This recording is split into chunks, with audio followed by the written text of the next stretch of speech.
বলেন তো ইন্ডিয়ানরা কেন বাংলাদেশকে ফারাক্কাবাদ তৈরি করতে দেয় না? যতবারই চায়নার সাথে চুক্তি করা হয় ফারাক্কাবাদের, ততবারই ইন্ডিয়া থেকে মন্ত্রীরা এসে ফারাক্কাবাদের বাধা দেয়।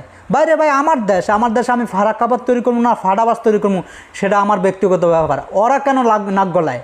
কারণ ইন্ডিয়া বালা করেই জানে একবার যদি বাংলাদেশে ফারাক্কাবাদ তৈরি হয়ে যায় তাহলে ইন্ডিয়ার অর্থনৈতিক অবস্থা একদম ডাউন হয়ে যাবে, যেরকম বাংলাদেশের হইতে আছে। বাংলাদেশে প্রত্যেক বছর কোটি কোটি টাকা নষ্ট হচ্ছে এই ফারাক্কাবাদের কারণে। এই ফারাক্কাবাদের কারণে সিলেটের মতো জায়গা, তারপর নোয়াখালী, এরকম অনেকটা জায়গাতে বন্যাতে তলায় দেয় ভাই। বৃষ্টির সময়, বন্যার সময় ইন্ডিয়া থেকে ফারাক্কাবাদ ছাইড়া দেয়, বন্যাতে তলায়া পুরা মানুষের বসত বাড়ি ঘর, তারপরে মানুষের ফসলের জমি নষ্ট করে দেয়, ধ্বংস করে দেয়।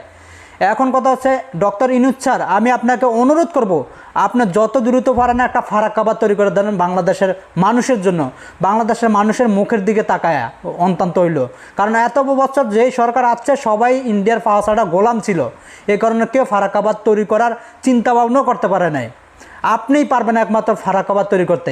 কোনো টাকা পয়সা নিয়ে আপনি কোনো টেনশন করবেন না, আপনি কোনো চিন্তা করবেন না। টাকা পয়সা আমরা প্রবাসীরা দিব। আপনি দেখেন না এই কয়দিনে বাংলা রেমিটেন্স প্রবাসীরা রেমিটেন্স কী পরিমাণে পাঠাইছে বাংলাদেশে।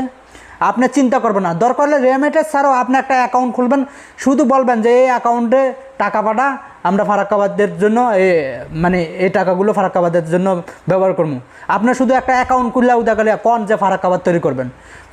আমরা প্রবাসীরা এরকম 2টা ফারাক্কাবাদ আমরা প্রবাসীরা তৈরি করে দেব, শুধুমাত্র আপনার একটা কথাতে। আপনার কাছে অনুরোধ থাকবো, মানে বাংলার জনগণ এই উপকারের কথা কখনোই বলবো না। প্রত্যেক বছর কোটি কোটি টাকা নষ্ট হচ্ছে, শুধু কোটি কোটি টাকা নষ্ট হচ্ছে না, গরিবের বাড়িঘর